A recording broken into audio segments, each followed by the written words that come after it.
आत्मा ही परमात्मा का स्वरूप है, वो नष्ट नहीं होती, वो बस शरीर बदल लेती है। तो जो पाप कर्म पिछले शरीर से किए गए थे उसे नया शरीर क्यों भोगता है, उसे वही शरीर क्यों नहीं भोग लेता? इसके अलावा आत्मा परमात्मा का स्वरूप है तो हमें वो बुरे कर्म करने के लिए क्यों नहीं रोकती? आत्मा क्या रोल है महाराज? आप अपने आत्म स्वरूप को जानते हैं?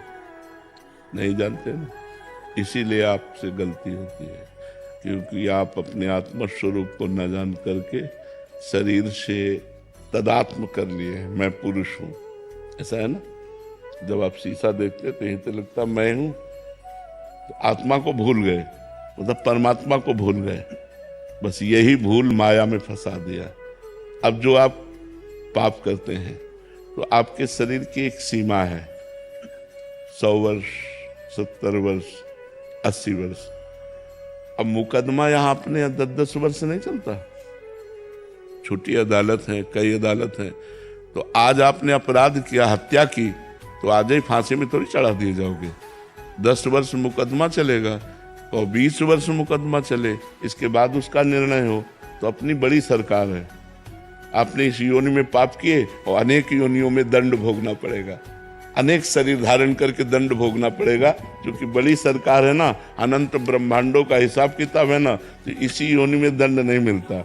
इस योनि में खूब आराम से पाप कर लो, आपको जो दंड मिलेगा वो अन्य योनियों में मिलेगा, अगले जन्मों में मिलेगा। अब इस योनि में आपको पुण्य कर लो, उसका फल अभी नहीं मिलेगा, वो आगे मिलेगा। जैसे हमने पूर्व में पाप किए, अब हमें भोगना पड़ रहा है। पूर्व में पुण्य किए तो वो अब मिल रहा है, लेकिन अब आप कर्म कर रहे हैं और पूर्व का पुण्य चल रहा है तो चकाचक आनंद है। अब पुण्य कर रहे हैं लेकिन पूर्व पाप चल रहा है, बड़ा दुख, बड़ी परेशानी, बड़ी समस्या है। इसीलिए लोग समझ नहीं पाते कि धर्मात्मा पुरुष दुखी है और पापात्मा सुखी है। इस निर्णय को नहीं समझ, ये हमारा भगवान का कानून है, इसलिए भोगना पड़ता है, अन्य जन्मों में भोगना पड़ता है।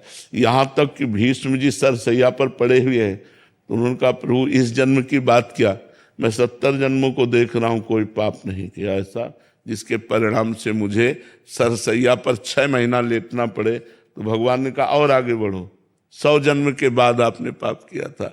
तो इतना हमारे प्रभु की अदालत में थोड़ा रजिस्टर लेट खुलता है, लेकिन जब खुलता है तो राय पाई का हिसाब होता है। वहाँ किसी घूस की या किसी भी तरह की चूक नहीं होती, वो करेक्ट उसको दंड मिलेगा।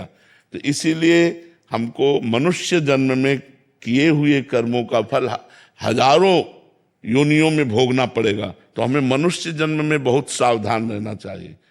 पशु पक्षी की योनियों के किए हुए कर्म केवल भोग होते हैं। जैसे सिंह गाय को मार के खा रहा है तो उसको कोई पाप थोड़ी लग रहा है, बिल्ली कबूतर चूहे को पा रही तो कोई पाप थोड़ी लग रहा है, क्योंकि उसका आहार है, आहार निश्चित किया गया है। मनुष्य अगर मुर्गा खा रहा है, बकरा खा रहा है तो पाप कर रहे हो, क्योंकि वो तुम्हारा आहार नहीं, तुम्हारा रोटी दाल आहार है, तुम्हारा साग सब्जी आहार है, घी दूध आहार है। ये तुम्हारा मांस बकरा भैंसा मुर्गा जो खा रहे हैं ना, ये दुर्गति को प्राप्त होते हैं। अब इस जन्म में जो हम कर्म करेंगे हमें आगे जन्म मिलेंगे, हिसाब ऐसा है।